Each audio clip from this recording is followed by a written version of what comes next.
As winter approaches, one of the most significant physical factors influencing why trees enter a state of rest is the measurable decrease in sunlight intensity and duration, because the energy that drives nearly all biological activity in trees ultimately originates from solar radiation, and when the Earth tilts away from the sun during colder months, the angle at which sunlight strikes the surface becomes lower,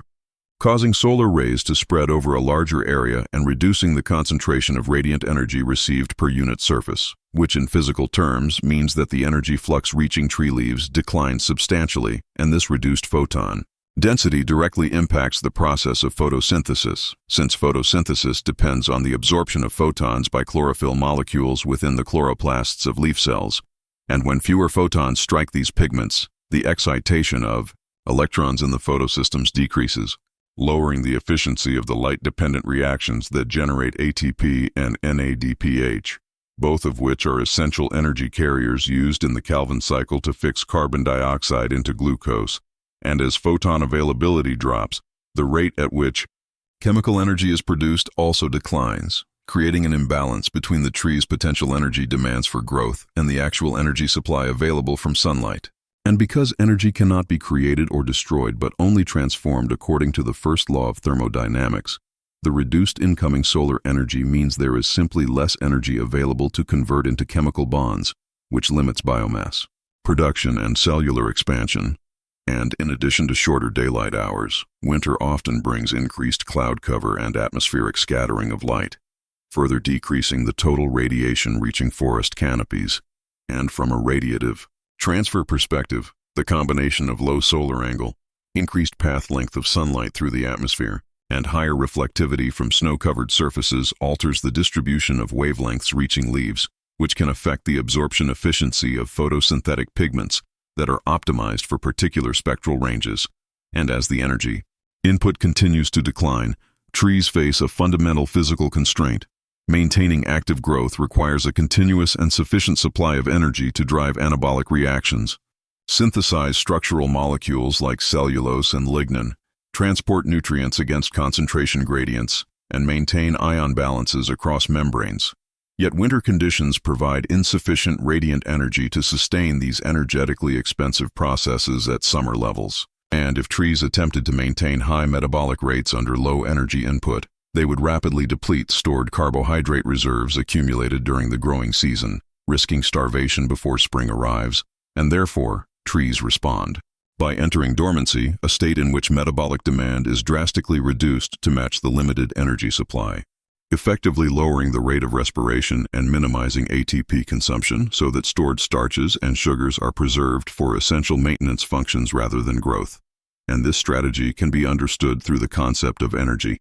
budgeting, where the tree balances incoming and outgoing energy flows to avoid deficit conditions. And beyond photosynthesis, reduced sunlight also influences temperature,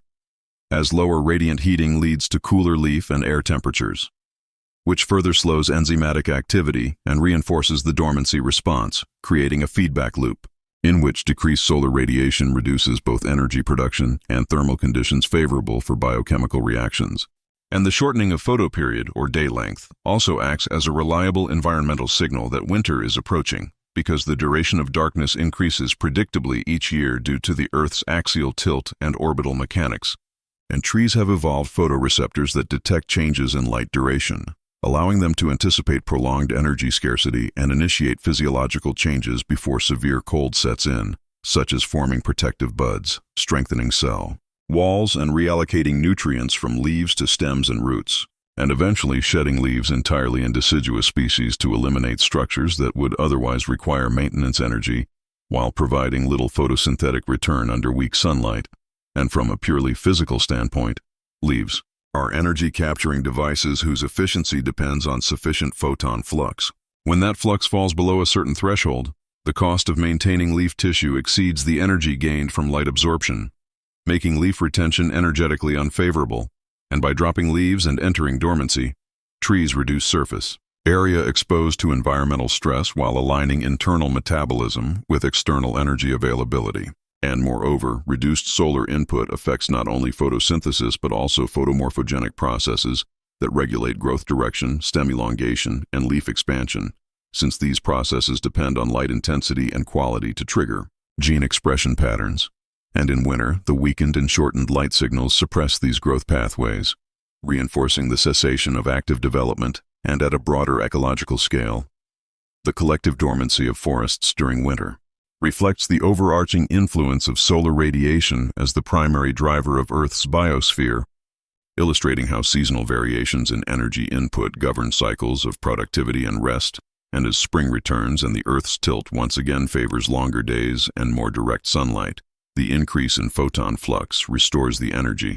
balance necessary for renewed photosynthetic activity, raising leaf temperatures, accelerating enzymatic reactions, and stimulating the reopening of buds, thereby reversing dormancy and allowing trees to resume growth in synchrony with improved environmental conditions, demonstrating that the winter rest of trees is fundamentally an adaptive response to the physical reality of reduced solar energy input during colder months.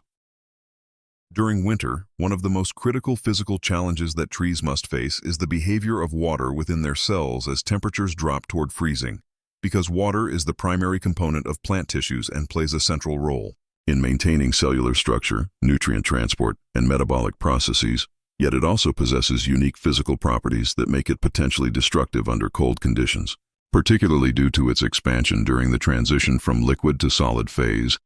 And according to the principles of thermodynamics and molecular physics, as temperature decreases,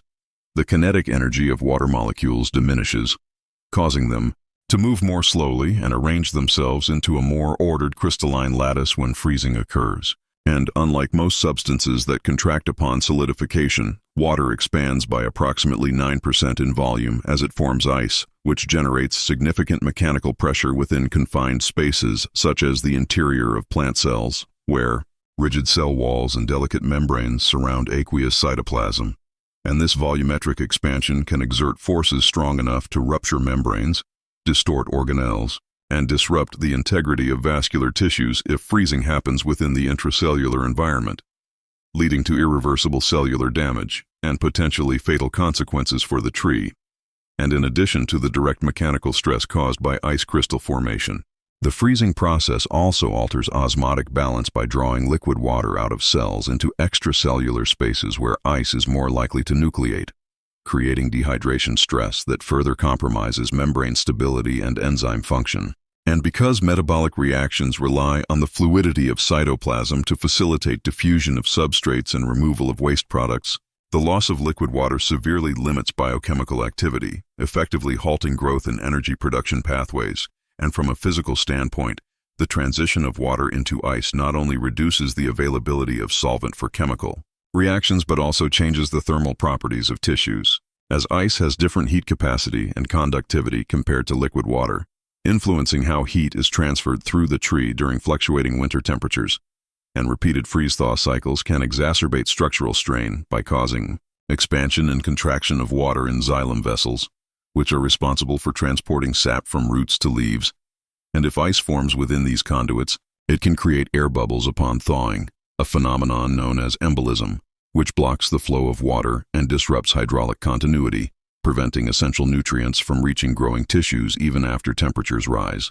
And to minimize these risks, trees enter dormancy, a state in which physiological activity is reduced and water movement within tissues is carefully regulated to avoid the formation of intracellular ice, often by increasing the concentration of dissolved solutes such as sugars and salts that lower the freezing point of cellular fluids through colligative properties, effectively acting as natural antifreeze agents that inhibit crystal growth and stabilize membranes under cold conditions. And this adjustment reflects an intricate balance between biological adaptation and physical necessity, as maintaining liquid water at sub-freezing temperatures requires energy and structural modifications that are best supported when metabolic demands are low. And furthermore, the rigidity of ice crystals can cause damage to the cytoskeleton, the network of protein filaments that maintains cell shape and facilitates intracellular transport.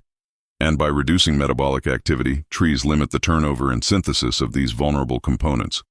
preserving cellular architecture until warmer conditions return. And the presence of ice also affects electrical properties of tissues by altering ion mobility, which can disrupt signaling pathways that coordinate growth and stress responses, reinforcing the need for a temporary suspension of development And from a materials science perspective, the expansion of water upon freezing introduces internal stress analogous to frost heave in soils or cracking in concrete structures, where phase change generates forces capable of overcoming structural resistance. And by shedding leaves and slowing sap flow during dormancy, trees reduce the amount of free water present in exposed tissues, decreasing the likelihood of destructive ice formation. And at the same time, the bark and bud scales provide insulation that moderates temperature fluctuations and protects sensitive meristematic cells from direct exposure to freezing conditions. And as winter persists, the continued regulation of water distribution within tissues ensures that extracellular freezing occurs preferentially, where it causes less damage than intracellular ice, allowing cells to survive even when ambient temperatures drop well below zero. And when spring arrives and temperatures rise, the ice melts gradually, restoring liquid continuity in vascular systems and enabling the resumption of nutrient transport and metabolic activity, illustrating how the winter rest of trees is closely tied to the physical behavior of water during freezing, and how dormancy serves as an essential strategy to mitigate the mechanical and biochemical stresses associated with phase transitions in cellular environments under prolonged cold exposure. During winter, one of the most critical physical challenges that trees must face is the behavior of water within their cells as temperatures drop toward freezing, because water is the primary component of plant tissues and plays a central role in maintaining cellular structure, nutrient transport, and metabolic processes, yet it also possesses unique physical properties that make it potentially destructive under cold conditions, particularly due to its expansion during the transition from liquid to solid phase. And according to the principles of thermodynamics and molecular physics, as temperature decreases,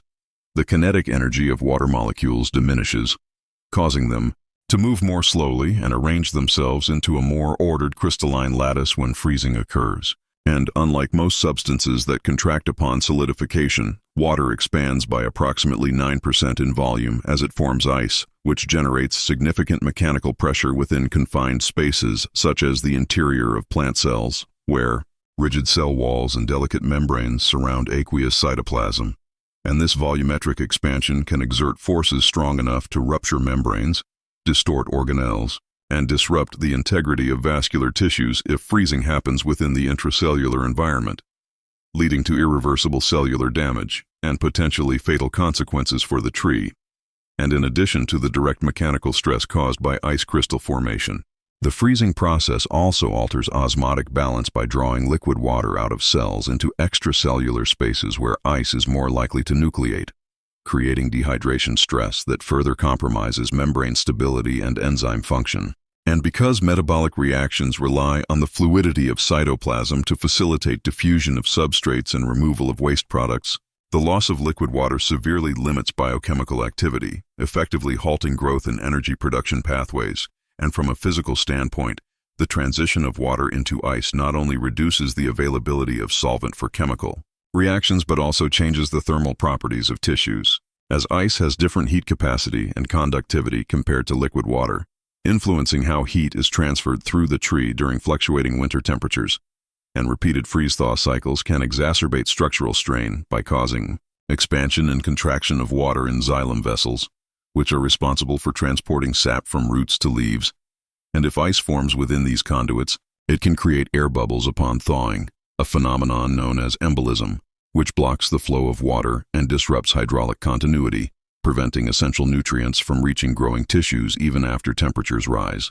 And to minimize these risks, trees enter dormancy, a state in which physiological activity is reduced and water movement within tissues is carefully regulated to avoid the formation of intracellular ice, often by increasing the concentration of dissolved solutes such as sugars and salts that lower the freezing point of cellular fluids through colligative properties, effectively acting as natural antifreeze agents that inhibit crystal growth and stabilize membranes under cold conditions. And this adjustment reflects an intricate balance between biological adaptation and physical necessity, as maintaining liquid water at sub-freezing temperatures requires energy and structural modifications that are best supported when metabolic demands are low. And furthermore, the rigidity of ice crystals can cause damage to the cytoskeleton, the network of protein filaments that maintains cell shape and facilitates intracellular transport. And by reducing metabolic activity, trees limit the turnover and synthesis of these vulnerable components,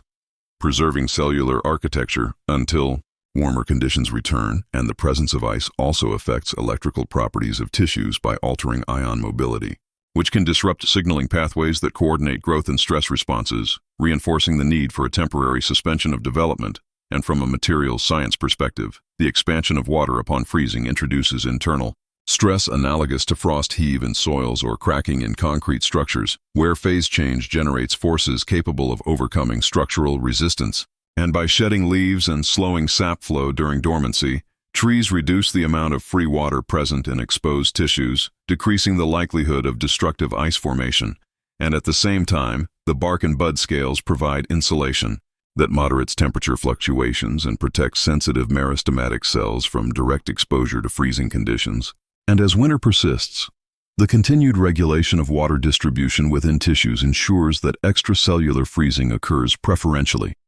where it causes less damage than intracellular ice, allowing cells to survive even when ambient temperatures drop well below zero. And when spring arrives and temperatures rise, the ice melts gradually, restoring liquid continuity in vascular systems and enabling the resumption of nutrient transport and metabolic activity, illustrating how the winter rest of trees is closely tied to the physical behavior of water during freezing, and how dormancy serves as an essential strategy to mitigate the mechanical and biochemical stresses associated with phase transitions in cellular environments under prolonged cold exposure. As winter approaches, one of the most reliable physical signals that initiates the resting state in trees is the gradual change in photoperiod, or the length of daylight relative to darkness, because unlike temperature, which can fluctuate unpredictably from day to day, the duration of daylight changes with precise regularity due to the axial tilt of the Earth and its orbital motion around the Sun. And this astronomical mechanism creates shorter days and longer nights in autumn and winter, reducing the total amount of solar radiation received over a 24-hour period. And from a physical standpoint, photoperiod represents a measurable variation in energy exposure, since daylight provides photons that not only drive photosynthesis, but also regulate developmental processes through specialized light-sensitive proteins located in plant cells. And these photoreceptors, including phytochromes and cryptochromes, absorb specific wavelengths of light and convert that radiant energy into biochemical signals that influence gene expression. And when days become shorter, the balance between light-activated and dark reversion states of these molecules shifts in a predictable way, allowing the tree to measure night length with remarkable precision, which is essential because the duration of uninterrupted darkness is often the key trigger for dormancy rather than temperature alone. And as the nights extend beyond a critical threshold, signaling pathways within the tree alter the production and distribution of plant hormones, particularly reducing growth-promoting hormones such as auxins and gibberellins while increasing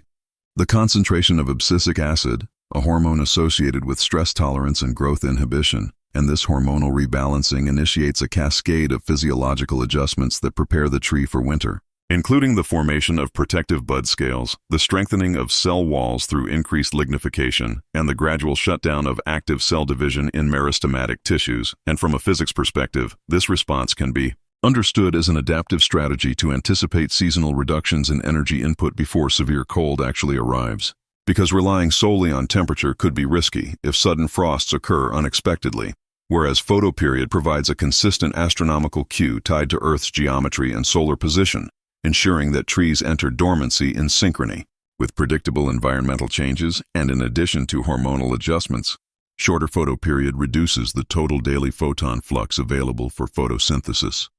lowering the cumulative energy captured by leaves and reinforcing the metabolic slowdown initiated by hormonal signals. And the interaction between light duration and internal circadian clocks allows trees to coordinate their physiological state with external conditions.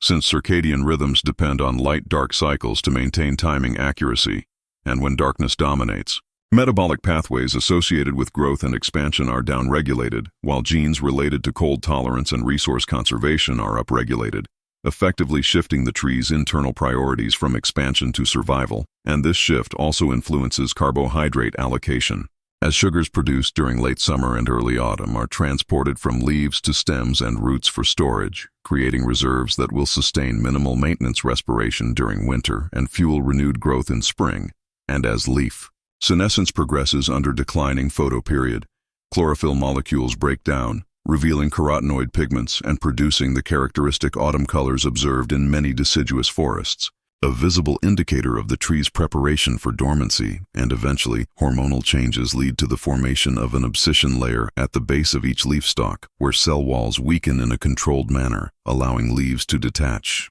without exposing internal tissues to infection or water loss. And this leaf drop further reduces metabolic demand and prevents excess transpiration during periods when water uptake from frozen soil may become limited. And from an energy systems perspective, the photoperiod-driven transition to dormancy represents an anticipatory adjustment that aligns internal energy consumption with the seasonal decline in external energy supply, ensuring that the tree avoids entering a negative energy balance that could deplete reserves prematurely.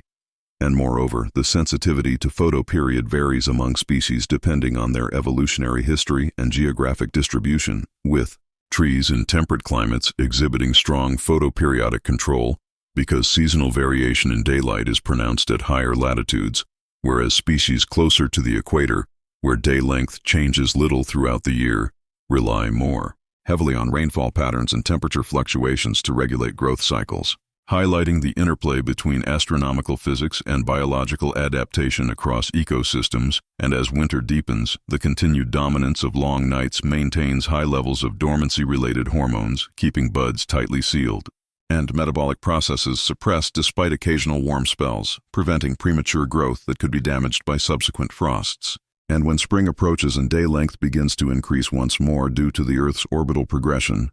photoreceptors detect the shortening of nights, shifting hormonal balances again in favor of growth-promoting compounds, reactivating meristems and stimulating bud break, leaf emergence, and renewed photosynthesis, demonstrating that the resting of trees in winter is not a passive shutdown, but a precisely timed physiological adjustment governed by predictable changes in light exposure arising from fundamental astronomical and physical principles. As winter approaches, one of the most significant physical processes influencing why trees enter a resting state is the reduction in transpiration, which directly weakens the upward flow of sap within their vascular systems, because transpiration is fundamentally a process driven by evaporation of water from the microscopic pores known as stomata, located on the surfaces of leaves. And under warm conditions with sufficient sunlight, water molecules absorb thermal energy that increases their kinetic motion, allowing them to escape into the atmosphere as vapor, creating a negative pressure or tension within the xylem vessels that pulls water upward from the roots through a continuous column of liquid sustained by cohesive forces between water molecules and adhesive interactions with vessel walls, a phenomenon described by the cohesion tension theory. And this process depends heavily on environmental temperature, humidity, and solar radiation, all of which influence the rate of evaporation by altering vapor pressure gradients between the moist interior of the leaf and the surrounding air. Yet during winter, air temperature drops significantly, and the capacity of air to hold water vapor decreases according to basic thermodynamic principles, resulting in reduced evaporation rates from leaf surfaces. And as the vapor pressure deficit between internal leaf spaces and the external atmosphere diminishes, the driving force behind transpiration weakens, leading to a decline in the tension generated within the xylem. And without sufficient tension, the continuous column of water that transports dissolved minerals and nutrients from the soil becomes more susceptible to disruption, since the upward movement of sap relies on maintaining a stable pressure gradient from roots to canopy. And if transpiration-driven pull becomes too weak, gravitational forces and internal resistance can impede flow, reducing the efficiency of nutrient distribution throughout the tree. And in addition, lower temperatures increase the viscosity of water, meaning that the liquid becomes thicker and flows less easily through narrow conduits, which further hampers sap movement within the vascular tissues. And this increased resistance to flow can create localized pressure imbalances that raise the risk of cavitation, a condition in which air bubbles form within xylem vessels, breaking the continuity of the water column and blocking transport pathways. And cavitation becomes especially problematic during freeze-thaw cycles common in winter. when dissolved gases come out of solution as ice forms and melts, potentially creating embolisms that persist even after temperatures rise, and because active growth requires a steady supply of water to maintain turgor pressure in expanding cells, and to facilitate biochemical reactions such as photosynthesis and respiration. Any interruption in sap flow can severely limit the tree's ability to sustain metabolic activity and to prevent damage associated with hydraulic failure.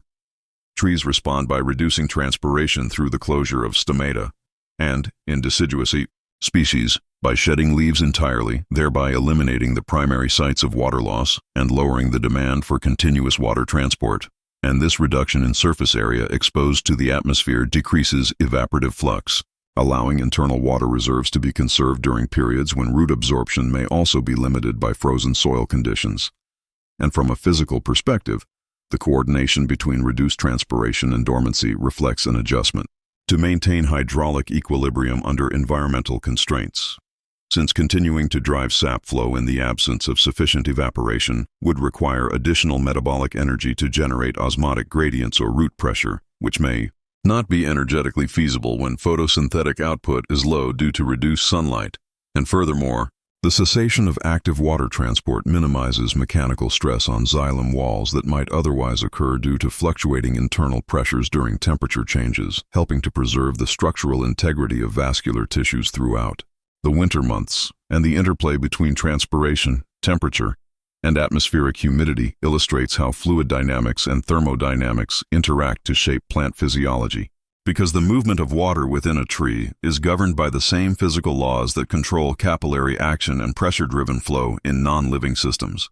And by entering dormancy, trees effectively align their internal hydraulic processes with external environmental conditions, reducing energy expenditure and protecting against dehydration or freeze-induced embolism. And as spring arrives and temperatures rise, the capacity of air to hold water vapor increases, restoring the vapor pressure gradient necessary for evaporation, while newly emerging leaves reopen stomata and re-establish transpiration-driven tension within the xylem, enabling sap flow to resume and supporting renewed growth and nutrient distribution, demonstrating that the winter rest of trees is closely tied to the seasonal decline in transpiration and its impact on the physical mechanisms responsible for maintaining continuous water transport from roots to shoots.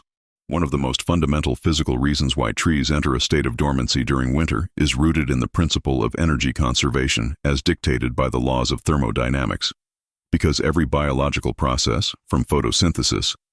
to respiration, from nutrient transport to cellular division, requires energy, primarily in the form of chemical bonds such as ATP and stored carbohydrates. And when environmental conditions shift in winter with reduced sunlight, lower temperatures, and limited water availability, the energy that a tree can acquire from its surroundings diminishes significantly, creating a scenario in which maintaining active growth and metabolic activity would consume more energy than can be sustainably supplied. And according to the first law of thermodynamics, energy cannot be created or destroyed, only transformed from one form to another, meaning that trees must carefully manage their internal energy reserves to ensure survival over months of unfavorable conditions. And in this context, entering dormancy is an adaptive strategy that aligns metabolic demand with environmental energy availability, allowing trees to minimize energy expenditure while preserving vital biochemical and structural components. And the second law of thermodynamics, which states that entropy tends to increase in isolated systems, also applies, because in a cold environment, the efficiency of energy transformations decreases as molecular motion slows, reducing the ability of enzymes to catalyze reactions, transport proteins to move ions and molecules, and metabolic pathways to synthesize new cellular material. So by entering a low-energy state, trees minimize internal entropy production associated with active metabolism, which would otherwise accelerate the depletion of stored energy and potentially damage cellular structures. And furthermore, energy conservation during dormancy is also tied to the physical behavior of water and other fluids within tissues, because the energy required to maintain hydraulic function, prevent freezing damage, and support nutrient movement through viscous sap would be disproportionately high in the cold. Whereas reducing metabolic rates decreases both thermal and osmotic energy demands, and beyond the chemical and fluid dynamic aspects, Maintaining growth under low energy conditions would also incur mechanical energy costs, since expanding cells, elongating stems, and differentiating tissues require structural work to overcome turgor pressure, resist gravity, and modify cell walls, which becomes inefficient when enzymatic reactions are slowed by cold temperatures and from a thermodynamic perspective. Dormancy can therefore be understood as a state in which the tree optimizes the ratio of energy input to energy expenditure, storing potential energy in the form of starch, sucrose, and other carbohydrate reserves during the growing season, and releasing it at a minimal rate for maintenance metabolism during winter, thereby avoiding energy deficits that could compromise survival. And this conservation strategy also impacts the allocation of nutrients because metabolic slowdowns reduce the demand for nitrogen, phosphorus, and other elements, allowing trees to preserve these resources in stems, roots, and buds until environmental conditions improve. And the principle of energy conservation further explains why deciduous trees shed leaves, because maintaining photosynthetic tissue with minimal sunlight would result in net energy loss, and by eliminating structures that consume energy without sufficient return, trees reduce maintenance respiration and lower total energetic cost. While evergreen species may retain leaves but still reduce metabolic activity, aligning energy consumption with the limited energy supply. And in addition to internal energy management, thermodynamic considerations extend to the interaction between the tree and its environment, because the energy cost of maintaining tissue temperature in cold conditions is high due to heat transfer to the surrounding air. Yet by reducing metabolic heat production through dormancy, trees allow their tissues to cool, which further slows reaction rates and contributes to energy savings, while preventing the rapid depletion of stored reserves. And at a molecular level, energy conservation is also linked to the slowing of ATP turnover, reduction in mitochondrial respiration, decreased protein synthesis, and the preservation of nucleic acids and membranes, all of which are energetically expensive processes. And by minimizing these activities,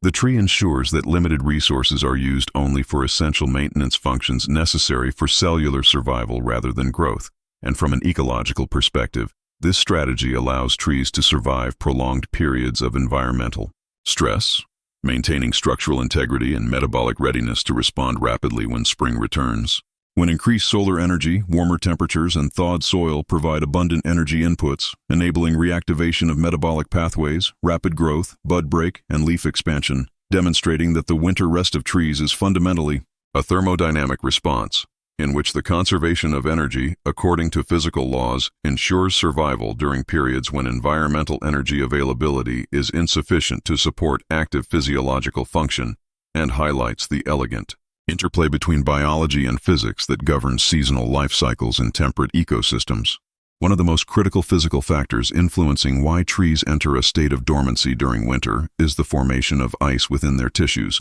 because water, which constitutes the majority of the fluid content in plant cells and vascular systems, expands upon freezing, generating mechanical stress that can compromise cellular integrity and structural stability. And this unique property of water, governed by hydrogen bonding and molecular geometry, means that when temperatures fall below 0 degrees Celsius, ice crystals occupy more volume than the liquid water they replace, producing pressure on delicate cell membranes, organelles, and the rigid walls that enclose them. And in addition to intracellular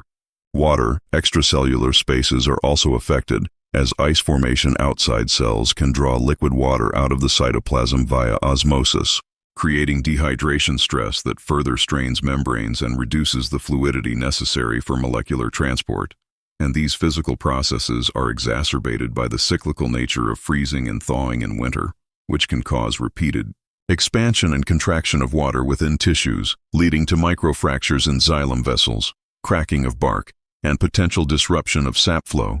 And from a materials science perspective, the mechanical stress induced by ice is analogous to frost heave in soils or cracking in concrete, because expansion exerts force against rigid boundaries that cannot easily yield, which in biological systems translates into damage if active growth were attempted during freezing periods. And furthermore, the rigidity of ice alters the distribution of forces within cellular and tissue structures, concentrating stress in areas such as buds, cambium, and apical meristems, which are essential for future growth. And without protective adaptations, the formation of ice could rupture these sensitive regions, leading to mortality or long-term growth impairment. And to counteract these physical dangers, trees enter dormancy, reducing metabolic activity and limiting water movement within tissues to avoid intracellular ice formation, while also producing antifreeze compounds such as soluble sugars, polyols, and specialized proteins that lower the freezing point of cellular fluids through colligative effects and stabilize membranes against crystallization, thereby mitigating mechanical damage. And the combined effect of dormancy and biochemical antifreeze ensures that ice forms preferentially in extracellular spaces where it is less harmful.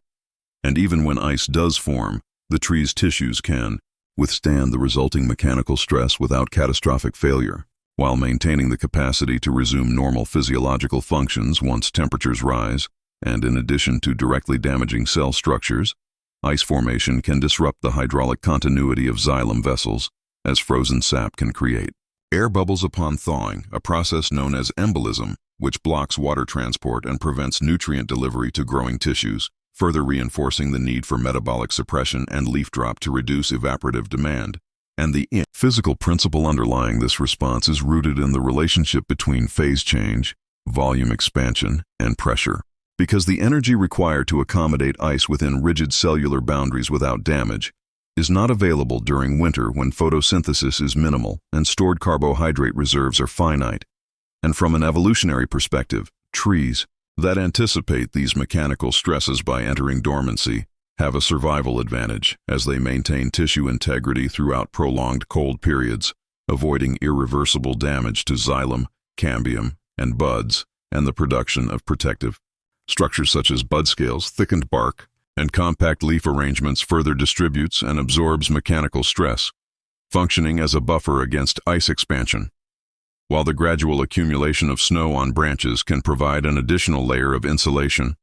moderating temperature fluctuations and reducing rapid ice formation, and the relationship between ice formation and mechanical stress also affects growth timing. Because attempting cell elongation or division under freezing conditions would exacerbate stress on tissues, risking structural failure, whereas dormancy halts such processes until environmental conditions allow molecular motion and water to resume liquid behavior, ensuring that when growth resumes in spring, tissues are intact and fully functional. And at the cellular level, the stress caused by ice interacts with membrane fluidity, cytoskeletal rigidity, and intracellular osmotic pressure, all of which are physically constrained under low temperatures, making active metabolism dangerous without protective measures. And by coupling dormancy with antifreeze chemistry, tissue insulation, and leaf abscission, trees minimize internal mechanical stress, preserve hydraulic function, and maintain structural stability throughout winter, demonstrating that the apparent rest of trees is a carefully orchestrated response to the unavoidable physical reality of ice formation, which, without dormancy and protective adaptations, would cause widespread mechanical failure in vascular tissues and living cells. And ultimately, the synchronization of growth cessation with freezing conditions exemplifies how trees integrate fundamental physical principles, including thermodynamics, phase transitions, and material stress mechanics, to survive harsh seasonal environments, while preparing for the resumption of growth when temperatures rise and water returns to a liquid state, enabling safe and efficient recovery in spring. Another critical physical factor that dictates why trees enter dormancy during winter is the freezing of soil,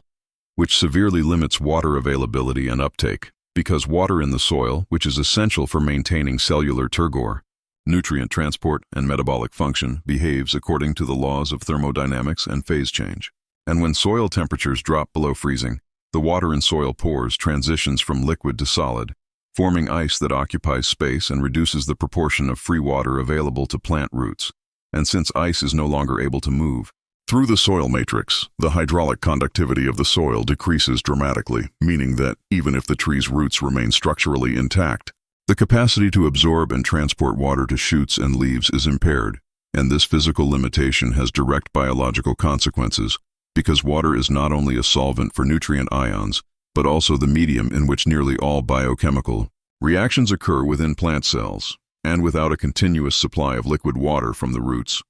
metabolic processes such as photosynthesis, respiration, and growth are severely constrained, while attempting to sustain high metabolic activity. Under such conditions would lead to rapid depletion of internal water reserves and increased risk of dehydration at the cellular level. And the freezing of soil also affects the osmotic gradients that normally facilitate water uptake, because ice formation in soil increases the concentration of solutes in the remaining unfrozen water, creating an osmotic environment that may be unfavorable for root absorption, which further reduces the movement of water into root tissues. And from a physical perspective, the interaction between frozen soil and root function illustrates the direct impact of temperature on fluid dynamics and nutrient transport, as water flow through soil and root xylem follows the principles of pressure gradients, cohesion, adhesion, and capillary action, all of which are impeded when the medium transitions to a solid state, and as a result, trees cannot sustain the normal transpiration pull required to move water upward through the xylem, weakening the sap flow and further signaling the need for dormancy. And beyond the immediate physical limitation, frozen soil also slows the diffusion of dissolved nutrients such as nitrates, phosphates, and potassium. Because molecular movement in ice is restricted and the soil microbial community responsible for nutrient mineralization becomes largely inactive under cold conditions, meaning that even if roots could absorb water, the availability of essential nutrients is diminished, and attempting to maintain growth under these constraints would create an energy deficit, as metabolic reactions would proceed inefficiently with insufficient substrates while consuming stored carbohydrate reserves, which could threaten survival before favorable conditions return, and therefore dormancy serves as a protective strategy, allowing trees to enter a low-energy, low-metabolism state that reduces water and nutrient demand to match environmental availability, while also protecting sensitive tissues from the physical stresses associated with freezing, such as ice crystal formation within the root cortex or cavitation in xylem conduits. And from a thermodynamic standpoint, trees minimize energy expenditure and entropy production by halting active growth until liquid water is once again accessible in the soil, which typically occurs during spring thaw when ambient temperatures rise, ice melts, and soil pores are refilled with mobile water capable of supporting root absorption. And additionally, dormancy also influences leaf and bud physiology, because reducing transpiration by shedding leaves decreases water demand from frozen roots, preventing desiccation and mechanical stress in branches and leaf tissues that would occur if evaporation continued while water uptake is impaired. And the physical relationship between frozen soil and tree physiology exemplifies how environmental conditions impose direct constraints on living systems, forcing an alignment between internal metabolic activity and external fluid dynamics. And the timing of dormancy is therefore critical, as entering rest before severe soil freezing ensures that stored water and nutrient reserves are sufficient to maintain minimal cellular function throughout winter, while late onset of dormancy could expose tissues to dehydration, cavitation, or metabolic failure, highlighting the finely tuned adaptation of trees to seasonal environmental physics. And finally, the resumption of water uptake in spring restores hydraulic continuity, nutrient flow, and turgor pressure, enabling metabolic reactivation, cell expansion, leaf emergence, and growth, demonstrating that the winter rest of trees is fundamentally a response to the physical limitation imposed by frozen soil, which restricts water availability and absorption, and illustrates the interplay between thermodynamics, fluid mechanics, and plant physiology in the natural cycle of dormancy and renewal. One of the most significant physical reasons why trees enter dormancy in winter is the effect of low temperatures on enzymatic reactions, because nearly all biochemical processes within plant cells, from photosynthesis and respiration to protein synthesis and cellular repair, are catalyzed by enzymes whose activity is intrinsically dependent on molecular motion, temperature, and energy dynamics. And as the ambient temperature drops during winter, the kinetic energy of molecules within the tree's tissues decreases, reducing the frequency and force of collisions between enzymes and their substrates, which are necessary for reactions to proceed at efficient rates. And according to the principles of chemical kinetics, reaction rates are exponentially related to temperature through the Arrhenius equation, meaning that even moderate reductions in temperature can lead to significant slowing of enzymatic activity, and this reduction in reaction rates has cascading effects on metabolic pathways, because slowed enzyme function limits the production of ATP in mitochondria, the fixation of carbon dioxide into sugars and chloroplasts, the synthesis of structural proteins and nucleic acids, and the turnover of metabolites required for cell maintenance and stress response. And as a result, Energy production and consumption become imbalanced if growth were attempted under low-temperature conditions, potentially leading to depletion of stored reserves and accumulation of partially processed intermediates that could be damaging. And beyond the energetic perspective, slowed enzymatic reactions also impair the regulation of signaling pathways, since many hormones and secondary messengers rely on enzymatic modification for activation or deactivation, meaning that the physiological control of growth, stress response, and development becomes compromised under cold conditions. And from a physical chemistry viewpoint, the reduction in enzyme activity reflects both the lower probability of effective collisions due to decreased molecular speed and the reduced flexibility of proteins at low thermal energy, which limits conformational changes necessary for catalysis, substrate binding, and product release. And this molecular rigidity can also increase the likelihood of protein misfolding or aggregation under extreme cold, which could damage cellular machinery if not mitigated. And to compensate, trees enter a state of metabolic dormancy, downregulating non-essential pathways, conserving energy, and prioritizing only maintenance reactions sufficient to keep cells alive without supporting active growth. And this controlled slowdown ensures that enzymatic systems remain intact and capable of resuming full function when environmental temperatures rise, avoiding catastrophic failure due to energy imbalance or structural damage. And in addition, the slowed enzyme kinetics influence the rate of respiration, as mitochondrial oxidative reactions require active enzymes to convert stored carbohydrates into usable ATP. And at lower temperatures, ATP production declines, reducing the energy available for active transport, turgor maintenance, and cellular expansion, which reinforces the need to halt growth. And similarly, photosynthetic enzymes in chloroplasts are affected, as the light-dependent and light-independent reactions require precise enzymatic coordination, and cold temperatures reduce the efficiency of electron transport, NADPH production, and carbon fixation, further limiting energy input while the demand for maintenance energy persists. And beyond primary metabolism, enzymatic control of antioxidant systems, membrane remodeling, and stress protein production is also slowed, necessitating a low-activity state to avoid accumulation of reactive oxygen species or membrane damage. And the cumulative effect of these slowed reactions across cellular, tissue, and organ levels ensures that dormancy is not simply a passive shutdown, but a carefully orchestrated alignment between physical limits imposed by low temperatures and the biological need to maintain cellular integrity. And furthermore, slowed enzyme activity interacts with other cold-related factors such as reduced water mobility, increased viscosity, and lowered sap flow, compounding the overall suppression of physiological activity. And from an evolutionary perspective, trees that anticipate these kinetic constraints and initiate dormancy in response to decreasing temperatures have a survival advantage, as they avoid metabolic stress, conserve energy, and maintain functional enzyme systems for rapid reactivation when spring temperatures restore molecular motion, thereby ensuring that growth resumes efficiently, metabolic pathways are fully restored, and the plant can capitalize on favorable environmental conditions, demonstrating that the winter rest of trees is fundamentally a physical response to the temperature dependence of enzymatic reactions,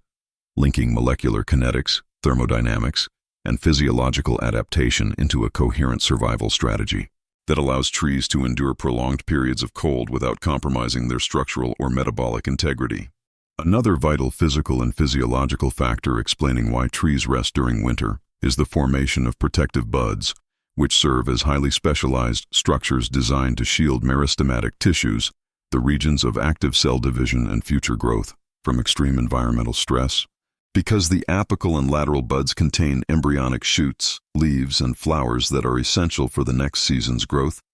Yet these tissues are extremely vulnerable to freezing temperatures, desiccation, and mechanical damage. And, from a physics perspective, buds function as natural insulation systems, where tightly packed leaf primordia and shoot tissues are encased within scales composed of thickened, often waxy or resinous cells that reduce water loss, limit thermal conduction, and provide a barrier against ice formation, while also serving as a mechanical buffer against wind, snow, and ice loading, and the compact arrangement of cells within. The bud minimizes surface area exposed to the environment, reducing convective and radiative heat loss, which is critical because maintaining liquid water and cellular function in cold conditions requires careful management of thermal energy. And in addition to physical protection, bud scales also limit gas exchange, preventing excessive transpiration when roots may be unable to absorb water from frozen soil, thereby maintaining turgor and cellular stability, and the formation of these buds is tightly coordinated with the onset of dormancy, as hormonal signals triggered by decreasing photoperiod and temperature direct the accumulation of protective compounds, including abscisic acid, which promotes the synthesis of antifreeze, proteins, sugars, and polyols, all of which depress the freezing point of cellular fluids and stabilize membranes under sub-zero conditions. And this combination of chemical and physical adaptations ensures that the meristems survive winter in a viable state, ready to resume active division once environmental conditions become favorable, and the insulation properties of buds are further enhanced by the density and composition of the surrounding scales, which can vary among species to reflect local climate pressures, with temperate and boreal trees developing thicker, more resinous scales compared to subtropical species, illustrating how evolutionary adaptation optimizes the balance between protective coverage and resource allocation. And the energy investment in bud formation is substantial, as trees must divert carbohydrates, proteins, and other metabolites from active growth to construct these complex structures. Yet this investment is essential because it preserves the ability to generate new leaves, shoots, and flowers in spring, ensuring reproductive success and canopy recovery. And from a mechanical standpoint, buds also resist compression and deformation, reducing the risk of structural damage when snow accumulates on branches or during freeze-thaw cycles that produce internal ice expansion, while the layered arrangement of scales allows small expansions or contractions without rupturing inner tissues, functioning much like an engineered composite material designed to absorb and distribute stress. And furthermore, buds are strategically positioned on branches and stems to optimize thermal buffering. Shading from adjacent scales and tissues reduces exposure to direct radiative cooling, and internal air spaces within scales act as insulating layers, slowing heat loss and moderating temperature swings, which is particularly important in environments with rapid diurnal temperature fluctuations, and at the cellular level, protective. Buds allow metabolic activity to continue at minimal levels, sufficient to maintain membrane integrity, cellular hydration, and stress protein function, without expending energy on growth or extensive biochemical reactions that could deplete reserves, aligning energy conservation with physical protection. And the development of buds also interacts with leaf abscission, as shedding leaves prior to winter reduces the surface area for heat loss and wind desiccation while minimizing the energy demand on the plant, allowing stored nutrients and water to be directed toward bud development and maintenance. And as spring arrives and photoperiod lengthens and temperatures increase, hormonal shifts reverse the dormancy state, stimulating cell division within buds, rehydration of tissues, and rapid expansion of embryonic leaves and shoots, demonstrating that the winter rest of trees is not simply a passive metabolic shutdown, but a carefully orchestrated combination of physical insulation, chemical stabilization, and structural protection, all embodied in the formation and maintenance of protective buds, which integrate principles of thermodynamics, mechanics, fluid physics, and plant physiology to ensure survival and successful resumption of growth in the following season. Trees enter a state of rest during winter primarily because of the direct influence of physical principles on their biological processes, and understanding this phenomenon requires examining the interplay between temperature, molecular kinetics, energy conservation, fluid dynamics, and structural mechanics, because as ambient temperatures drop, the kinetic energy of molecules within plant cells decreases, slowing enzymatic reactions essential for metabolism, while water within tissues becomes more viscous and at risk of freezing, creating mechanical stress that can rupture cell walls or xylem vessels. And from a thermodynamic standpoint, the energy available from sunlight is reduced due to shorter photoperiods and lower solar angles, limiting photosynthesis and the production of ATP necessary to drive growth, while frozen soil reduces water availability, preventing adequate nutrient and fluid transport from roots to leaves. And these physical constraints combine to create a situation in which attempting active growth would be energetically unsustainable and potentially damaging, leading to metabolic imbalance, depletion of carbohydrate reserves, and structural failure from ice formation. And to mitigate these risks, trees have evolved mechanisms to enter dormancy, a state in which metabolism slows, sap flow is reduced, water is conserved, and sensitive tissues are protected by insulating structures such as bud scales and bark, while leaf abscission further decreases water loss and reduces the surface area exposed to cold air, and photoperiod acts as a reliable, astronomical cue to anticipate winter conditions, triggering hormonal changes such as increased abscisic acid and decreased gibberellins, which suppress growth, promote protective metabolite accumulation, and ensure synchronization with the predictable cycle of light and dark dictated by Earth's orbit. And within this context, dormancy functions as a physically guided energy conservation strategy,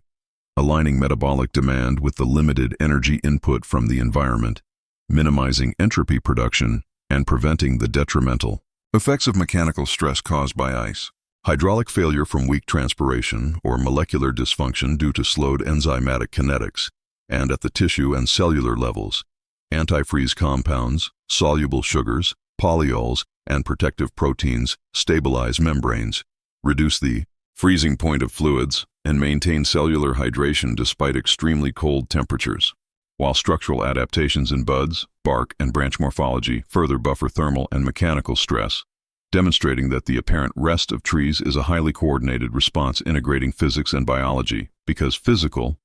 limitations imposed by temperature, water phase changes, energy availability, and light exposure dictate the safest and most efficient state for survival. And this state is maintained consistently throughout the winter months, ensuring that meristematic tissues, vascular systems, and stored reserves remain viable until environmental conditions improve,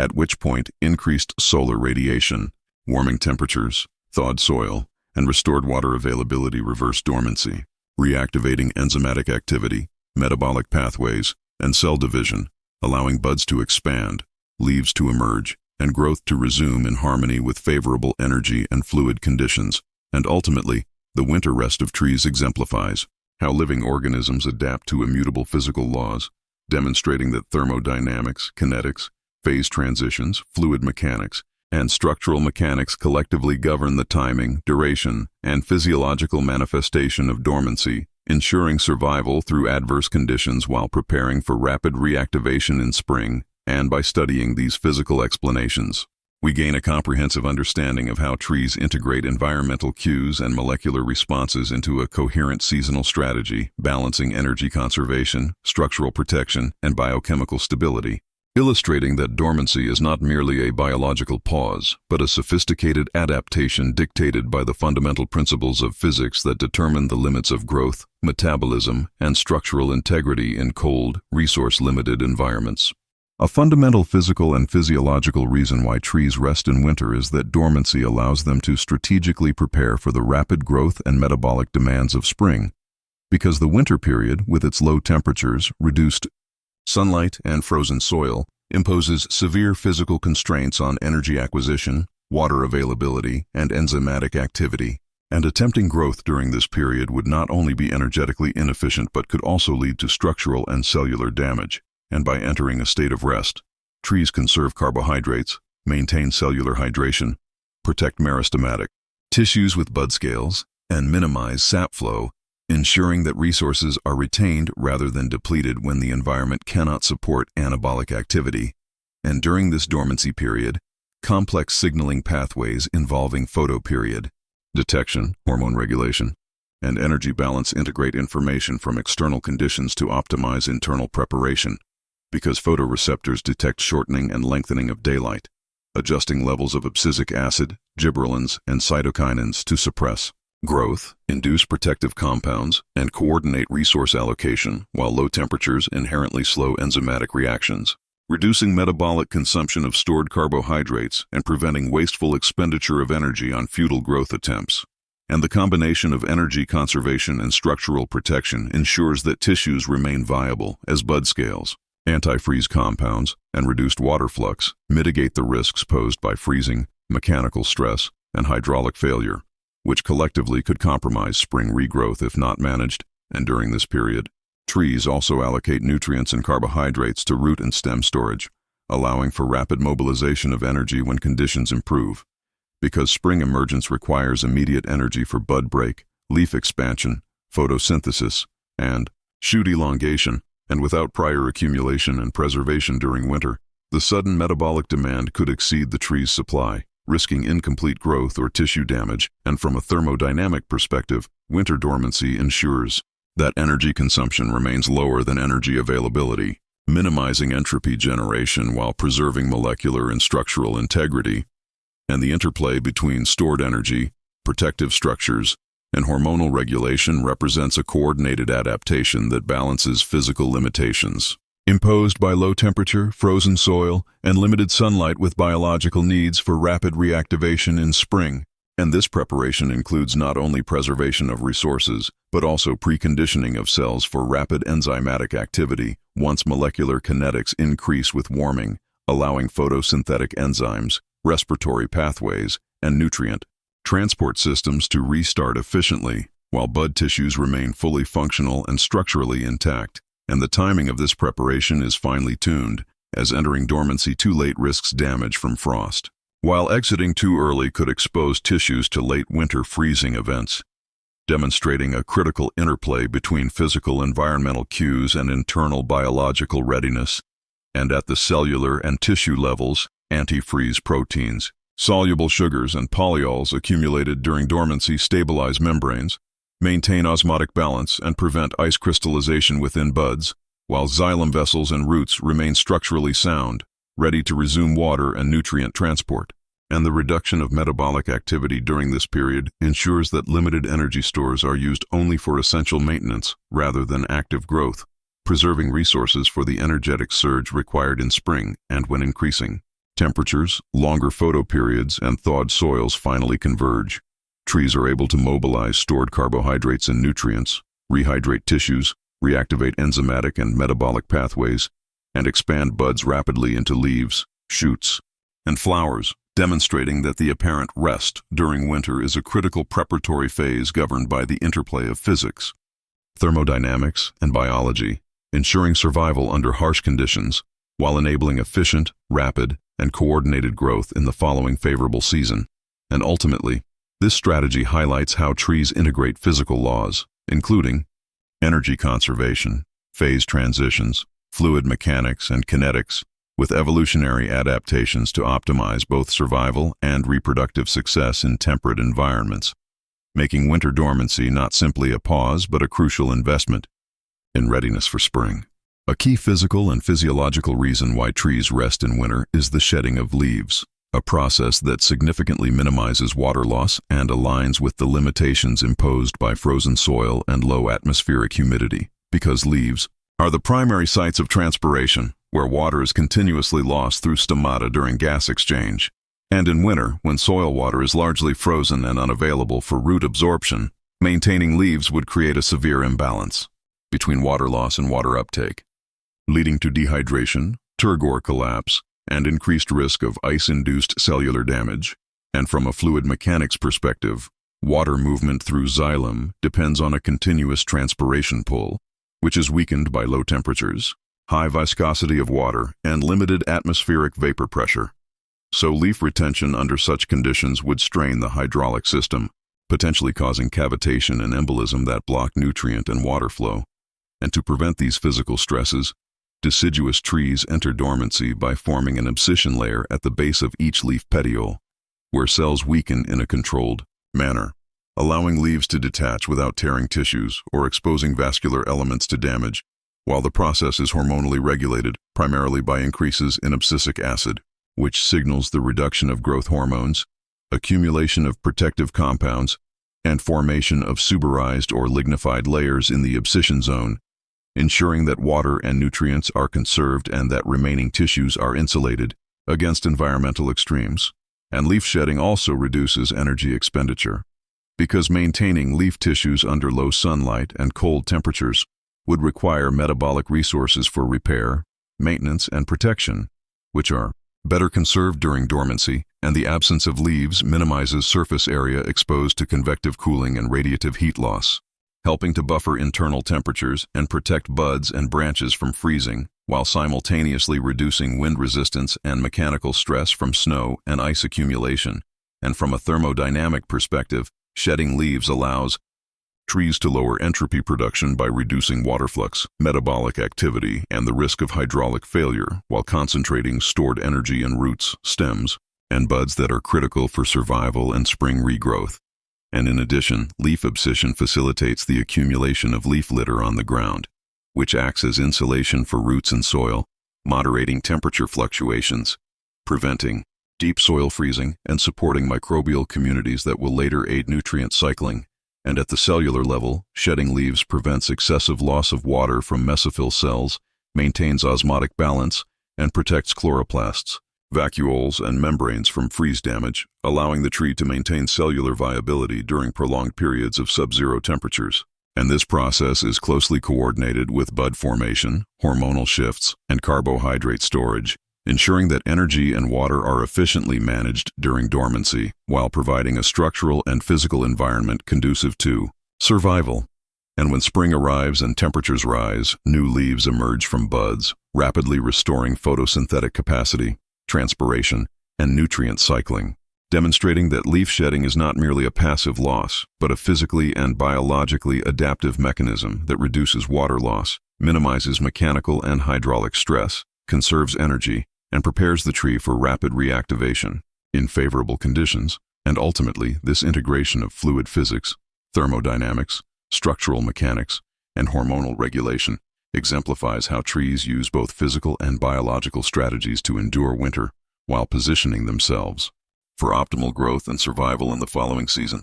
Another crucial physical reason why trees rest in winter is the protective function of bark, which acts as a natural thermal insulator, shielding the underlying tissues from extreme cold, rapid temperature fluctuations, and mechanical stress. Because bark is composed of multiple layers, including cork, phloem, and periderm, each with structural and biochemical properties that reduce heat transfer, limit water loss, and provide mechanical support. And from a thermodynamics perspective, the insulating properties of bark slow the conduction of heat from the living tissues to the colder external environment, helping to maintain a slightly higher internal temperature than the surrounding air, which is critical for the survival of cambium, buds, and vascular tissues, since even minor fluctuations in internal temperature can increase the risk of freezing, ice formation, and mechanical damage, and the thickness, density, and composition of bark vary among species, reflecting adaptations to local climates, with temperate and boreal trees often exhibiting thicker, more resinous bark to enhance insulation and prevent frost damage, while subtropical species have thinner bark due to less extreme temperature variations, and the presence of air-filled cells, waxes, and suberin in the bark reduces both thermal conductivity and convective heat loss, functioning similarly to engineered insulation materials that trap air and resist energy transfer, while also providing a barrier against wind, snow, and ice abrasion. And in addition to thermal protection, bark reduces evaporative water loss by limiting gas exchange through the periderm and suberized layers, helping the tree maintain internal water balance when soil water is frozen and unavailable.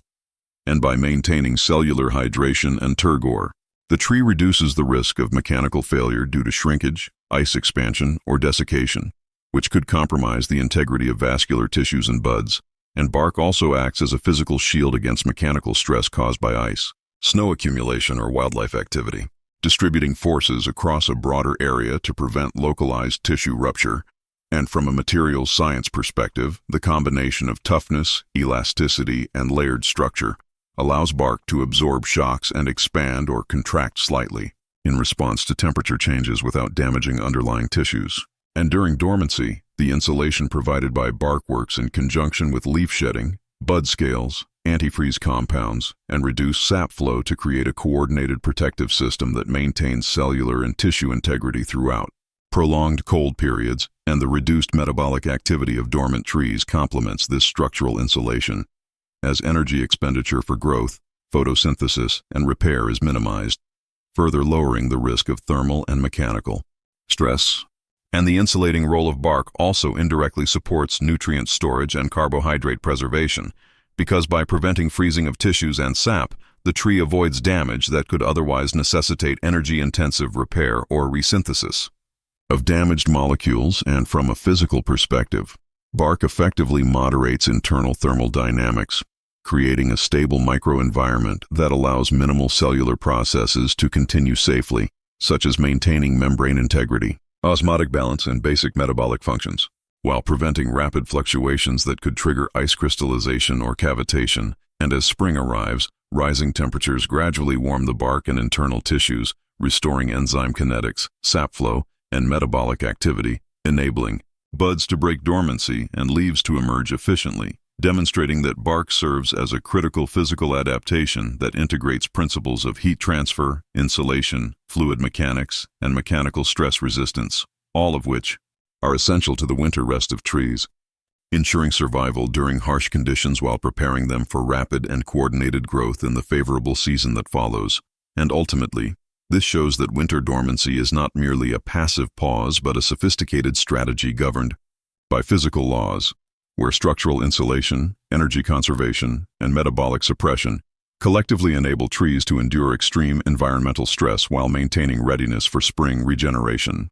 A fundamental physical and biological reason why trees rest in winter is the dramatic reduction in photosynthesis, which directly limits energy production and drives the necessity for dormancy, because photosynthesis depends on the absorption of solar energy by chlorophyll pigments, the availability of liquid water, and suitable temperatures to facilitate enzymatic reactions within chloroplasts. And during winter, the combination of shorter photoperiods, low sun angles, overcast skies, and freezing soil creates conditions in which the energy input and biochemical efficiency required for effective photosynthesis are greatly diminished. And from a thermodynamic perspective, the lower photon flux reduces the energy available for light-dependent reactions, while colder temperatures slow enzyme-mediated carbon fixation in the Calvin cycle, meaning that trees cannot produce sufficient ATP or NADPH to fuel growth or maintenance metabolism at normal rates, and additionally, frozen soil limits water uptake, further constraining the photosynthetic electron transport chain. Because water is a critical electron donor in the light reactions, and without sufficient water, the photolysis of water is inhibited, reducing the generation of oxygen, electrons, and protons, while simultaneously increasing the risk of photoinhibition, as excess light energy may damage chlorophyll and other photosynthetic components that cannot process it efficiently, and because photosynthesis is the primary means by which trees acquire chemical energy and fix carbon for building new tissues, its reduction during winter imposes an energy deficit that cannot support active growth, repair, or leaf maintenance. And from a biochemical viewpoint, reduced photosynthesis also limits the production of sugars and carbohydrates that serve as energy reserves and osmotic regulators, meaning that trees must rely on stored starch and sucrose from previous seasons to maintain minimal metabolism and support bud survival while minimizing energy expenditure through dormancy. And in addition, the decline in photosynthesis interacts with other winter-related physical constraints, including reduced transpiration, weaker sap flow, increased water viscosity, and ice formation, because lower energy production reduces the driving force for nutrient transport, water uptake, and cellular maintenance, reinforcing the necessity of a low-activity state. And this coordinated response aligns with principles of energy conservation and thermodynamics, as attempting to grow, repair, or photosynthesize under energy-limited conditions would violate the balance between energy input and expenditure, potentially leading to depletion of reserves, metabolic stress, or structural damage, and dormancy thus functions as a strategy to synchronize internal metabolism with external energy availability, ensuring survival through periods of limited photon flux, low temperature, and frozen water availability, while positioning the tree to resume efficient photosynthesis when environmental conditions improve. And the suppression of photosynthesis also triggers hormonal and molecular adjustments, including increased abscisic acid levels, accumulation of protective metabolites, and reduction of growth hormones, all of which reinforce dormancy and ensure that remaining tissues are protected and conserved. And from a systems perspective, reduced photosynthesis integrates with leaf shedding, bud formation, sap flow suppression, bark insulation, and antifreeze compound accumulation to create a holistic protective strategy that accounts for energy balance, thermodynamics, and physical constraints, while maintaining structural and metabolic readiness for spring. And as day length increases, temperatures rise, and soils thaw, photosynthetic activity resumes, providing energy for bud break, leaf expansion, carbohydrate replenishment, and renewed growth. demonstrating that the winter rest of trees is directly linked to the physical limitations imposed on energy production by photosynthesis, and that dormancy is an adaptive, physically governed strategy that ensures survival, resource conservation, and efficient resumption of growth in the following season, illustrating the intricate interplay between physics, chemistry, and biology that dictates the seasonal cycles of temperate trees. Another critical physical and physiological reason why trees rest in winter is to minimize the production of metabolic waste, because active growth and cellular metabolism inherently generate byproducts such as reactive oxygen species, ROS, free radicals, and partially oxidized metabolites, and under low temperature conditions, the rate of enzymatic detoxification slows due to reduced molecular motion, meaning that continued metabolic activity during winter could lead to accumulation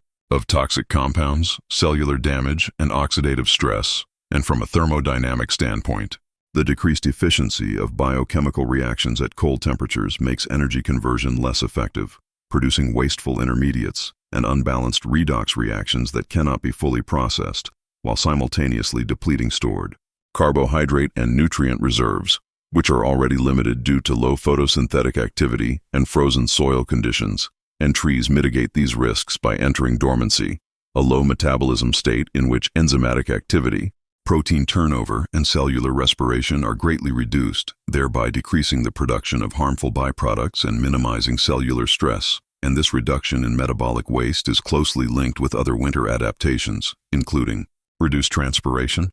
leaf shedding, bud formation, and sap flow suppression. Because by lowering the overall energy demand and slowing biochemical processes, trees conserve energy, maintain osmotic balance, and reduce the risk of hydraulic failure, ice-induced mechanical stress, and membrane damage. And at the molecular level, dormancy allows antioxidant systems such as superoxide dismutase, catalase, and glutathione pathways to remain sufficient for neutralizing the limited ROS that are generated, ensuring that tissues maintain integrity throughout prolonged cold periods. And from a systems biology perspective, minimizing metabolic waste integrates with carbohydrate storage, antifreeze compound accumulation, and structural insulation, because reduced production of byproducts means less requirement for repair, detoxification, and cellular turnover, preserving both energy and resources for spring regrowth, and further, minimizing waste production reduces the generation of heat associated with exergonic reactions, which, while typically beneficial, would be insufficient to prevent freezing in extreme cold. And any attempt to maintain high metabolic rates under these conditions would exacerbate internal energy imbalance, potentially leading to localized cellular damage or mechanical failure. And dormancy also optimizes the timing of nutrient cycling within the tree, as low metabolic rates prevent unnecessary catabolism of stored nitrogen, phosphorus, and other minerals, ensuring that these elements remain available for rapid mobilization when growth resumes, and the coupling of waste minimization with leaf abscission and bud protection ensures that critical meristematic tissues remain uncontaminated by cellular debris, stabilized in osmotic balance and structurally prepared for active division and elongation in spring. And from a thermodynamic and chemical perspective, this strategic reduction of metabolic throughput lowers entropy production and aligns the tree's internal processes with environmental constraints, conserving both potential and chemical energy, while simultaneously reducing the risk of oxidative and structural damage. And when temperatures rise, water becomes available, and photosynthesis resumes. The tree can efficiently reactivate metabolism, metabolize stored reserves into usable energy, and resume normal growth without being burdened by accumulated waste or damaged tissue, demonstrating that winter dormancy is an adaptive strategy not only for energy conservation and structural protection, but also for minimizing metabolic waste, maintaining chemical homeostasis, and preparing the organism for rapid, coordinated reactivation. And ultimately, this illustrates how trees integrate fundamental physical and biochemical principles, thermodynamics, kinetics, fluid mechanics, and oxidative chemistry, to survive winter, manage internal resources, and ensure a successful transition to the high energy demands of spring growth. A vital reason why trees rest in winter is to preserve and efficiently manage soil nutrients,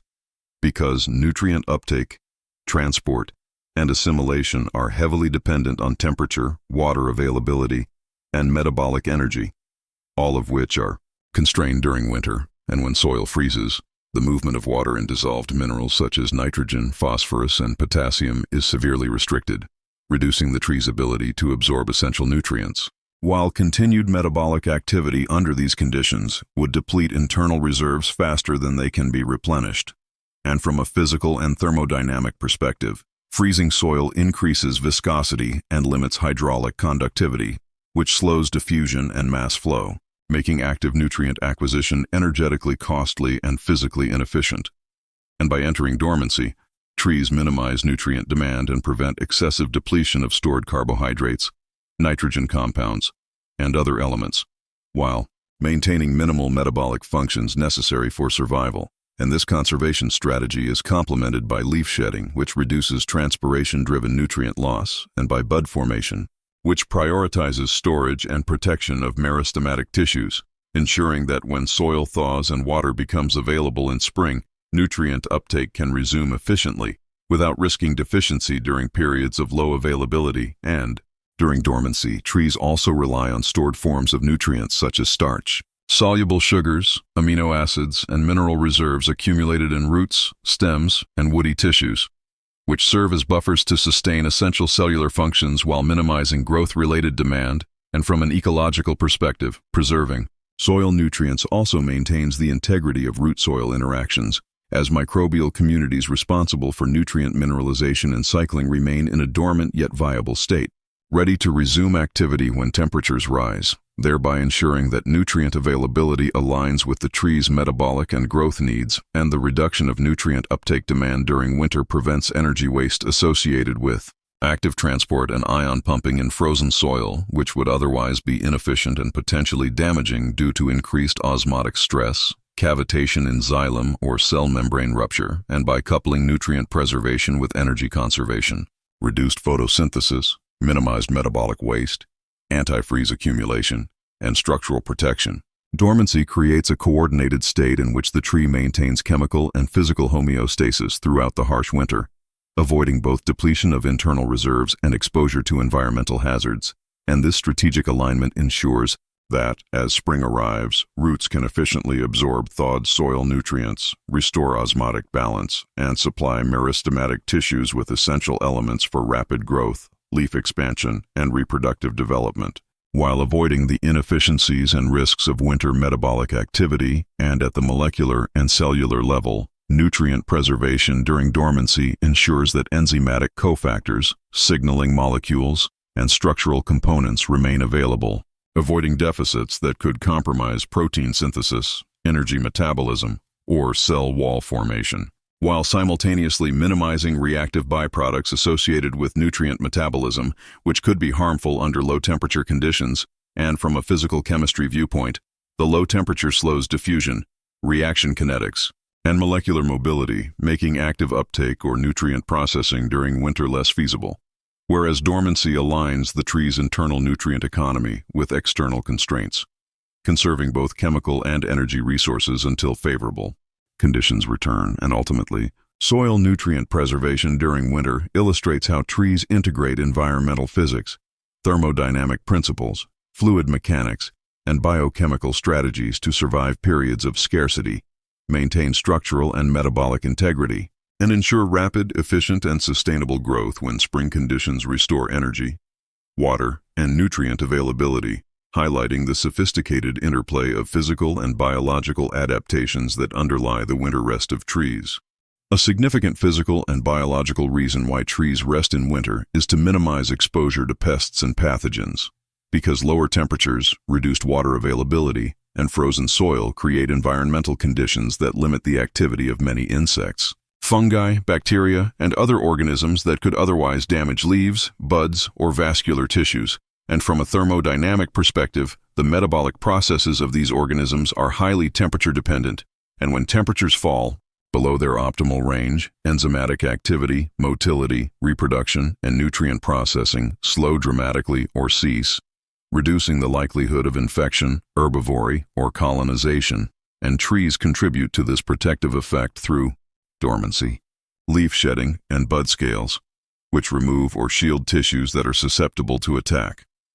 while antifreeze compounds, waxes, resins, and structural barriers in bark and buds provide additional physical and chemical deterrents against overwintering. Pests and minimizing pest and pathogen activity during winter aligns with energy conservation and survival strategies, because maintaining active defenses such as phytoalexin production, cell wall reinforcement, or systemic acquired resistance requires metabolic energy that would otherwise be wasted if pests are inactive due to cold conditions. And by coupling reduced metabolism, dormancy, and protective structures, trees effectively synchronize their defensive investment with the environmental likelihood of attack, ensuring that energy and resources are efficiently allocated, and the reduction of pest activity also decreases the risk of secondary damage caused by feeding, boring, or fungal colonization, which could compromise xylem function, cambial integrity, or bud survival, while minimizing the introduction of reactive oxygen species and other metabolic byproducts associated with pathogen response. And from a materials and structural perspective, protective tissues such as thickened bark, bud scales, and leaf litter act as mechanical and chemical barriers, absorbing or repelling physical and biological stress, reducing direct contact with harmful organisms, and preserving the internal environment of cells, tissues, and vascular systems. And at the cellular level, the slowed metabolic state of dormant trees complements the reduced pathogen activity because lower enzyme kinetics, minimal happy flow, and restricted water movement make internal tissues less favorable for microbial growth, as many pathogens require active vascular transport, nutrient flux, or water availability to establish infection, and similarly, insects that rely on sap. Tender leaves or reproductive tissues are deterred by dormancy-induced tissue unavailability, cold temperatures, and protective structural adaptations. And from an ecological perspective, synchronizing dormancy with seasonal pest inactivity ensures that trees conserve energy, avoid tissue loss, and maintain nutrient and carbohydrate reserves for spring regrowth. When environmental conditions allow photosynthesis, water uptake, and nutrient acquisition to resume, and by minimizing pest and pathogen activity during the winter months, trees reduce the likelihood of energy-intensive repair processes, secondary infections, or loss of meristematic tissues, reinforcing the broader adaptive strategy of dormancy as a response to environmental physics, thermal dynamics, and resource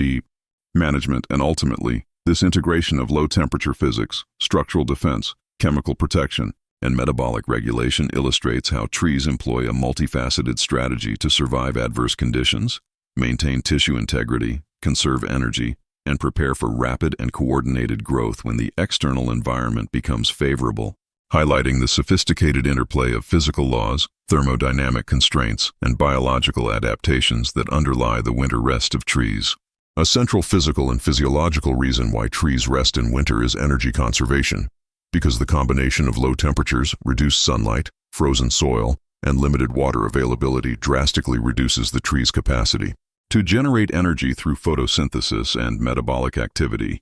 And from a thermodynamic perspective, maintaining normal growth and metabolic functions under these conditions would result in a severe imbalance between energy expenditure and energy acquisition, potentially depleting stored carbohydrate reserves and compromising survival. And by entering dormancy, trees reduce metabolic rates, suppress non-essential enzymatic reactions, minimize sap flow, and halt cell division in meristematic tissues, all of which significantly lowers energy consumption while maintaining only the minimal functions required for cellular integrity and tissue viability.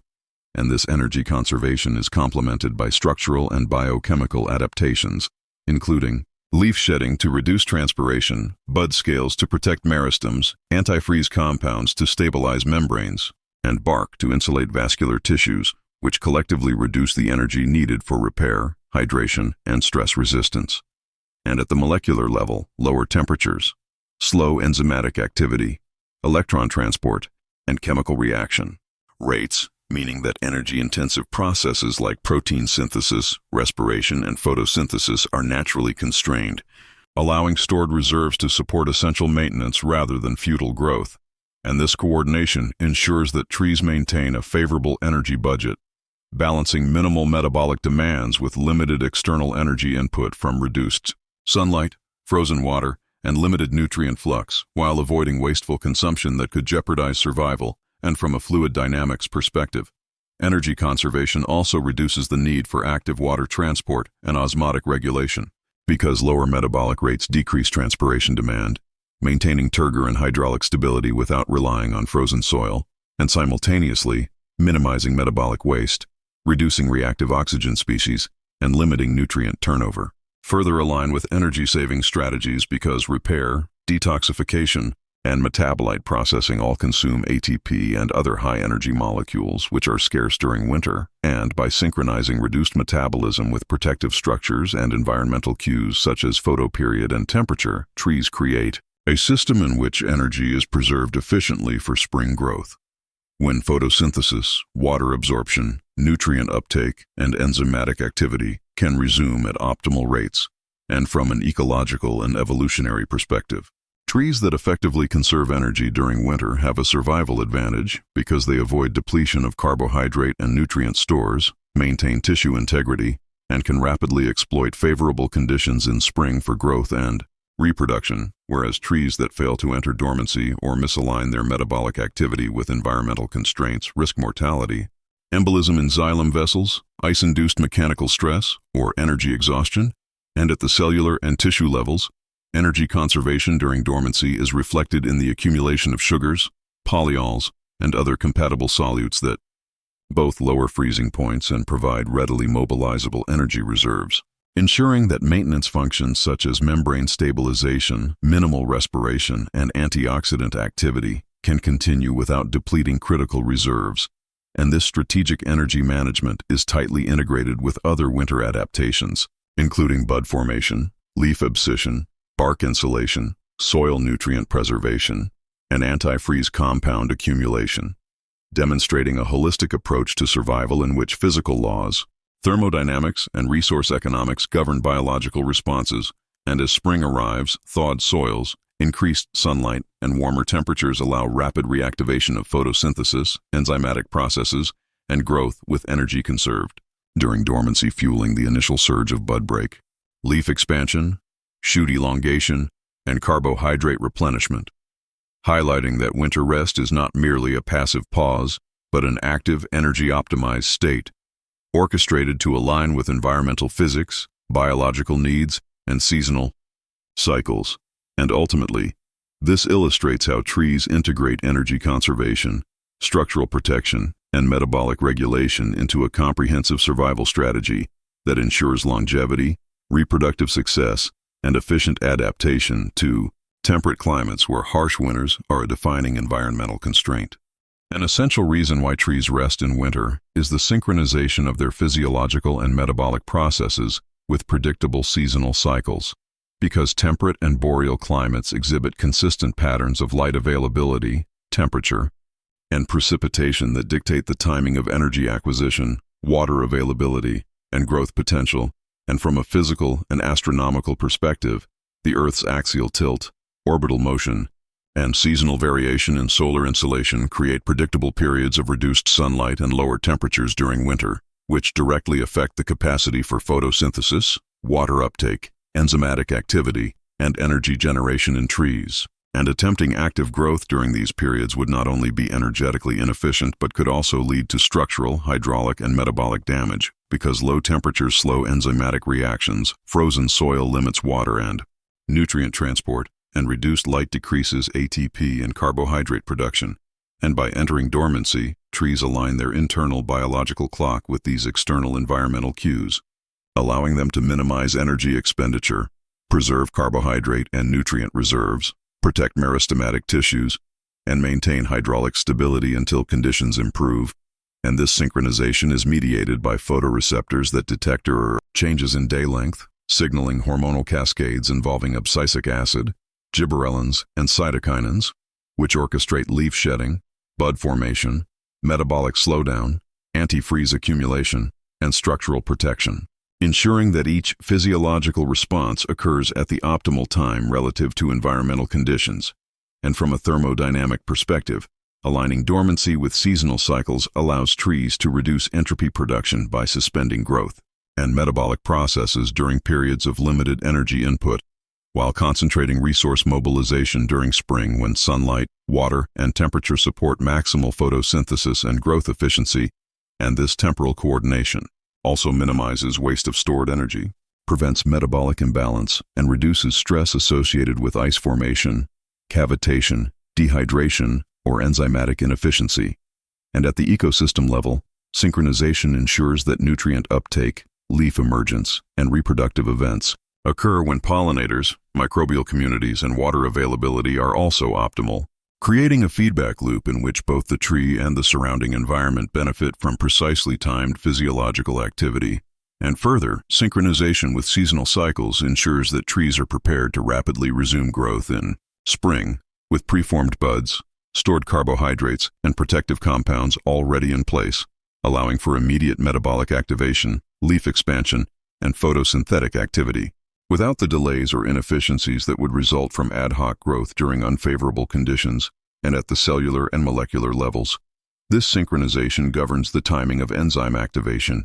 membrane fluidity restoration, nutrient mobilization, and cell division, ensuring that all processes resume in harmony with environmental availability of light, water, and temperature. And from a physical perspective, seasonal alignment prevents mismatches between metabolic demand and external energy input, avoiding thermodynamic inefficiencies, structural stress, and depletion of internal reserves, while promoting survival, growth, and reproductive success. And ultimately, the winter rest of trees exemplifies an evolved strategy in which physical laws governing energy, thermodynamics, fluid mechanics, and molecular kinetics are integrated with environmental predictability and biological adaptation, creating a coordinated system that conserves resources during adverse conditions, minimizes risk, and maximizes efficiency when seasonal conditions become favorable, illustrating that dormancy is a sophisticated, physics-informed, and evolutionarily optimized response that ensures the long-term resilience, productivity, and survival of trees in temperate climates. Another important physical reason why trees rest in winter is to reduce structural stress, because frozen temperatures, heavy snow accumulation, ice formation, and strong winds create mechanical loads on branches, stems, and roots that can cause breakage, bending, or tissue damage. And from a physics perspective, materials such as wood, sap, and leaves respond differently under cold conditions. Low temperatures increase brittleness, reduce flexibility, and alter mechanical properties, making tissues more prone to fracture when subjected to external forces. And by entering dormancy, shedding leaves, and forming protective buds, trees reduce both the surface area exposed to wind and snow and the likelihood of mechanical overloading, while insulating bark and bud scales distribute stress across multiple layers, preventing concentration of forces that could rupture critical vascular or meristematic tissues. And the reduction of metabolic activity during dormancy also supports structural integrity, because lower sap flow decreases turgor pressure within xylem and phloem, minimizing internal mechanical strain that could otherwise exacerbate the effects of ice expansion or external loads. And from a materials science perspective, trees utilize natural engineering strategies to resist stress, including tapered branches, flexible fibers, linen reinforcement, and hierarchical layering, which function synergistically with winter dormancy to maintain structural stability, while leaf abscission reduces wind resistance and snow load, further minimizing mechanical stress. And at the cellular level, reduced water content and antifreeze compounds stabilize membranes, vacuoles, and cell walls, preventing ice-induced rupture and mechanical failure, while bud scales and bark act as energy-absorbing buffers, allowing small expansions or contractions without tissue damage. And thermodynamically, dormancy minimizes energy-consuming repair processes by preventing damage before it occurs, because active growth or photosynthesis under cold stress could increase internal pressures, ice formation, or metabolic demand, amplifying mechanical risks. And from a fluid dynamics perspective, limited sap flow reduces hydraulic pressure fluctuations that might otherwise propagate cracks or embolism through the xylem, while simultaneously conserving water and energy. And structural stress reduction during dormancy is closely coordinated with other winter adaptations, including leaf shedding, bark insulation, bud protection, carbohydrate storage, and reduced metabolic waste, all of which contribute to tissue preservation and mechanical resilience. And by integrating environmental physics, material properties, and biological regulation, trees effectively minimize structural failure during periods of extreme cold wind and ice load, ensuring that vascular integrity, meristems, and carbohydrate reserves remain intact. And when spring arrives, warming temperatures, thawed soils, and reduced external mechanical stress allow tissues to regain flexibility, rehydrate cells, and resume growth, demonstrating that winter rest is not merely a metabolic pause but a physically optimized strategy that aligns tissue mechanics, energy conservation, and environmental constraints, and ultimately, structural stress reduction illustrates how trees integrate physics, material science, and biology to endure winter hazards, preserve internal resources, and prepare for rapid, coordinated growth in the favorable season that follows, highlighting the sophisticated interplay of environmental forces, mechanical properties, and evolutionary adaptation in determining the winter dormancy of trees. A critical physical reason why trees rest in winter is to protect themselves from the damaging effects of ice and frost, because low temperatures cause water both within and around plant tissues to freeze, creating ice crystals that can puncture cell walls, rupture membranes, and disrupt vascular structures. And from a physics perspective, the phase transition of water from liquid to solid releases latent heat but also expands by approximately 9%, generating mechanical stress within confined cellular spaces, which can lead to cavitation in xylem vessels,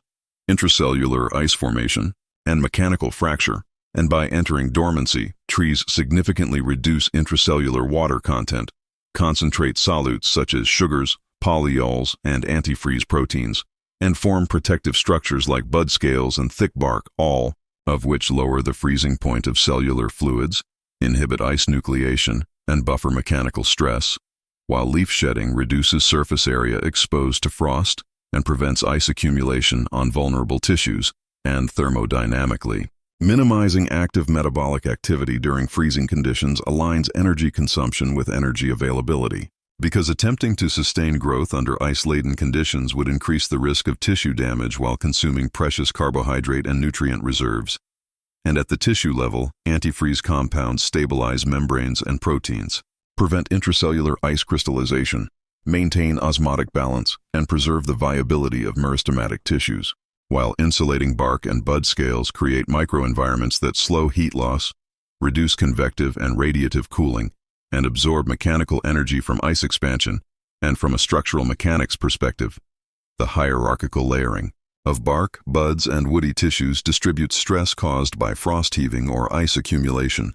preventing catastrophic fracture and maintaining hydraulic continuity, while leaf shedding and branch orientation further reduce stress on the canopy, minimizing the chance of breakage. And ice and frost protection is tightly integrated with other winter adaptations, including reduced metabolic activity, energy conservation, nutrient preservation, protective bud formation, and leaf abscission, creating a comprehensive survival strategy that combines physical insulation, chemical stabilization, and structural resilience. And from a fluid dynamic standpoint, dormancy prevents rapid water flux that could exacerbate ice formation or cavitation,